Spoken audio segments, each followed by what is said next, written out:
Hello, everybody. My name is Sylvain Rochon. I am an author and a speaker, and I'm here to engineer paradise with you. And this is a second episode on the series where I'm writing a second book on engineering paradise, building one in this case. So I'd like to go through some of the concepts with you. This episode is particularly useful, I think, because we're talking about foundations. What are the fundamentals about human well-being? Because that's what defines what we need as a society and as systems. Because what we want really as a humanity and as individuals is to be content, be well, be comfortable, right? And there's fundamental basics that are true for any human being all around the planet. And if we don't really understand that, then we don't have really a good common ground to establish something really wonderful, like an ideal paradise enabled by technology. That's the goal of this series and my books and my talks, right? Is to create this. It's quite fortunate because we quite understand really well, we really understand well the basic needs of humans. There's a lot of research about it in the blog that's, of course, linked below in the description. There's the full text, and there's a whole bunch of references that you can explore and kind of dig through about all this, but it's actually fairly simple. The human body needs materials, okay? So we need air, which is really the oxygen. We need water, and then we need food, okay? That's the material components. The oxygen is from the air, the water is the water, like we're somewhere between 70–80% water, so we need to replenish our water supply. And food is like all sorts of foods. So we need it for energy, we need to create new proteins, create new DNAs, repair, because we are processing through molecules and we need to rebuild. So we need this food both for energy, to keep our systems running, because it's like fuel, and we need some for construction materials, essentially to build new cells and whatnot. A lot of it is recycled inside the body, but there's always a loss. The body is not 100% efficient. That's why you need some more periodically. So we eat quite a bit, mainly for the energy. So those are really basic needs. On top of that, we need sleep. It's very well researched that if we don't sleep, the machine breaks down. Essentially, that sleep is very important for the brain to work properly. It resets things. It gives it a pause. It kind of reorganizes the way the biochemistry inside the brain works, because it rests, allows the body to recuperate and rebuild while we're sleeping. And also all the electrochemicals and the neurotransmitters and all these things that go through a certain a process of rest, if you will, as well, so that when you wake up the next day, you're refreshed and you can go on and use this wonderful brain for another period of time. If we don't sleep enough, then we have problems with memory, we have problems like aches and pains, we have all sorts of issues, and eventually it can lead to psychosis and a bunch of diseases if we don't have enough rest. So it's really important to sleep well. And then there's shelter. Shelter is basically just to be outside of the elements. Our bodies are best when we're at a certain temperature, so it doesn't need excessive energy to keep alive, or it doesn't get burned if it's too hot, things like that, or radiation. So shelter, very logical stuff. You need it. And then what we know also is that we need physical contact. For a long time, people thought that physical contact with others and also pets and other creatures was optional. It was something that was desired but not a need. But for example, in Nazi Germany, there was a lot of orphans, and so there was some research done about that, where the orphan babies often die for no reason, and what is discovered ultimately is that in those cases, these baby orphans were just not tended to very much, and some of them just let themselves die. So there's a biological need for physical contact. It is what we call the parasympathetic neural system that kicks in oxytocin, a bunch of chemicals that actually serve to keep our body in repair mode, keep the immune system up. And this system is activated by a low stress level, as well as physical contact, like through the injection or the production of oxytocin, which is provoked by physical contact with other people.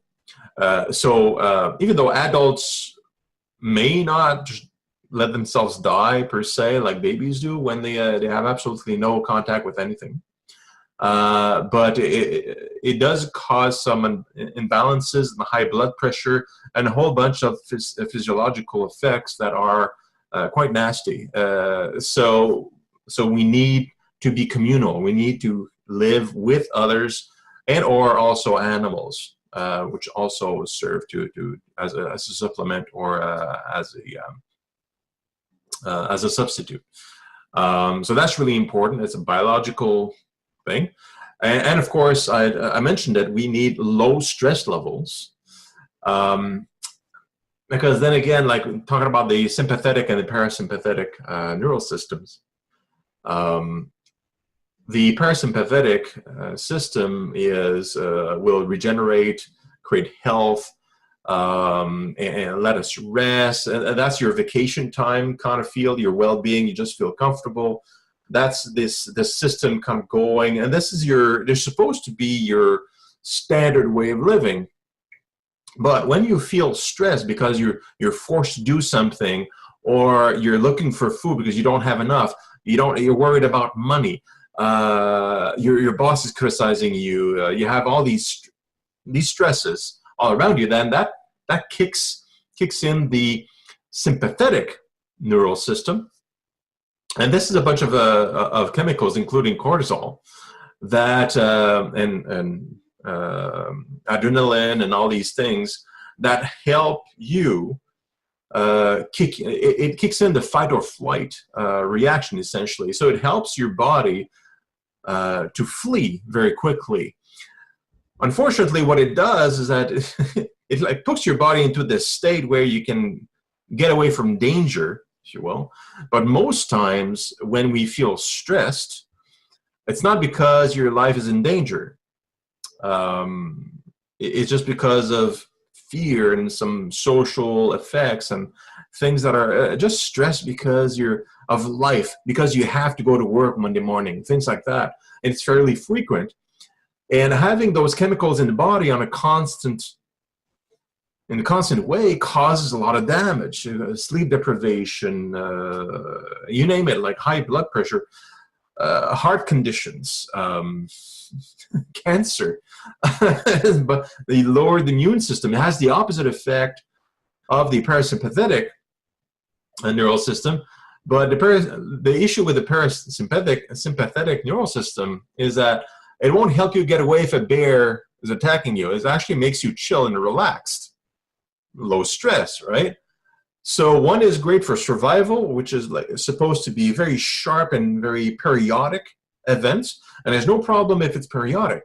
And the other system is for normal life, where everything's repaired and your immune system is okay, and you rest well, and essentially you feel less stress. That's what you feel when you're stressed or not stressed is either you have an activated sympathetic system, or you have an active sympathetic system. All this is saying that to live well, we need to have our parasympathetic system up, and the sympathetic system only activated in real danger, like life and death situations, infrequently, hopefully almost never. And that makes us feel good, low stress, well-being, healthy, all the good stuff. And there's a lot of really good side effects of having low stress, and that's why I'm mentioning it as a basic need, is that if you don't stress a lot, hey, you open your eyes and you look at other opportunities, you're not angry at everybody, you're not reactive, You think more, you go to school, you eat better, you have all these rational interactions with the world that are extremely healthy because you are chill and relaxed. And that's what we need to create. Like when I talk about engineering paradise, then we need to create these conditions. As far as using technology for the physical stuff like water, oxygen, and food, you know, oxygen is in the air, so that's, as long as we keep the air clean, we're good. Because we can still work on that in the cities, especially. For water, there's a lot of great technologies that allow us to make our own drinking water. A lot of cool stuff is coming out. People are already using like filters and things like that, so do that. But there's new technology that allows us to create like real water, real good drinking water from anywhere, even desert air. That's great because we want decentralized. That's actually a talk for a little bit later. We want to decentralize systems so that people can get better control over what they consume and what they want. So some people may want some type of device, other type of device for whatever reason. And that's innovation in private sector that can provide that. We have the science, we have the technology to do that. As far as food, we now know that we can, because of AI and automation nowadays, we can have entirely self-sufficient automated farms that have no employees involved. That's important. And we can also have delivery systems that bring the food from the farms over to distribution networks that are fully automated inside cities or in the country, where you can order your food through your grocery through your smartphones. So like Amazon, Google, and DHL, a whole bunch of companies are working on all these things. The farms, some of them are already deployed in Europe and in Japan. Fully automated farms where you don't need to tend it at all. It does everything on its own. My bow tie keeps slipping. So we can actually free ourselves, because part of it, if we want to keep the stress low, is like we don't want to work for a living. That's part of what I said, right? So that means automation has to do with the hard work to provide us with the food that we need. Because we want both the food and we don't want to work. We don't want to keep our stress low. We want to do what we want to do. That's how we keep the stress low. That's how we avoid conflicts and crime all around us. Keep the stress low. Make sure everybody has what they need to live. All these things, including sleep. If your stress is low, you don't have any sleep problems. For most people, all right?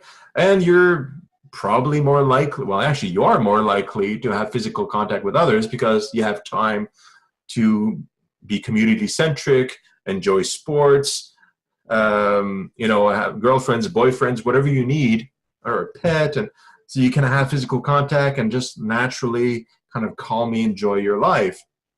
And that's what we need to create as far as a society. We need to provide all these things to people. And that comes from entrepreneurship, so business people, as well as government. That's really important. So there's going to be another whole section in a couple of weeks where I'm going to start about how we could set up the government to do that. But in the very next video, I'm going to talk a little bit more about the future of work. How could that work? Like, how are we going to organize all this stuff? So until next week, just think about the basics. That's the core principle of everything we're going to talk about in the rest of the book would be to be able to provide these basic biological, to meet these biological needs for everybody, because everybody has them. All right, so until next week, bye for now.